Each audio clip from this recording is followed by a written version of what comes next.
Hi ನಮಸ್ಕಾರ ಎಲ್ಲರಿಗೂ. ಇವತ್ತೊಂದು ಹೊಸ ವಿಡಿಯೋ. ಇವತ್ತು ಬಂದುಬಿಟ್ಟು ಹುಣ್ಸಿನ್ಕಾಯಿ ಎಲೆಯಿಂದ ಇವತ್ತೊಂದು ಸಾಂಬಾರು ಮಾಡ್ಕೊತ ಬೇಕಂತ ಇದ್ದೀನಿ.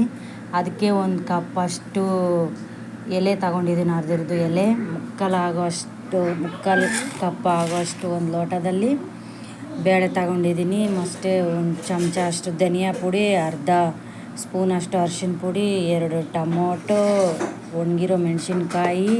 ಬೇಕಂದರೆ ನೀವು ಹಸಿಮೆಣ್ಸಿನ್ಕಾಯಿ ಹಾಕ್ಕೊಂಡ್ರಿ. ನಮಗೆ ಹಸಿಮೆಣ್ಸಿನ್ಕಾಯಿ ಬೇಡದವ್ರ ಕಾರಣ ಅದಕ್ಕೆ ಒಣ ಮೆಣಸಿನ್ಕಾಯಿ ಹಾಕ್ತಾಯಿದ್ದೀನಿ.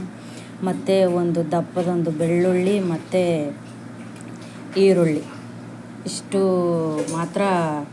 ಇಷ್ಟೇ ಸಾಕು. ಇನ್ನೇನು ಜಾಸ್ತಿ ಹಾಕೋಕ್ಕೆ ಹೋಗಬೇಡಿ, ಚೆನ್ನಾಗಿರಲ್ಲ ಸಾಂಬಾರು. ಬೇಕಾದರೆ ಬದನೆಕಾಯಿನೂ ಹಾಕ್ಕೊಳ್ರಿ.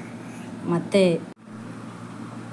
ಒಂದು ಕುಕ್ಕರ್ ತಗೊಂಡು ಬೇಳೆ ಎಲ್ಲ 2-3 ಸತಿ ತೊಳ್ಕೊಂಬಿಟ್ಟು ಆಮೇಲೆ ಇದು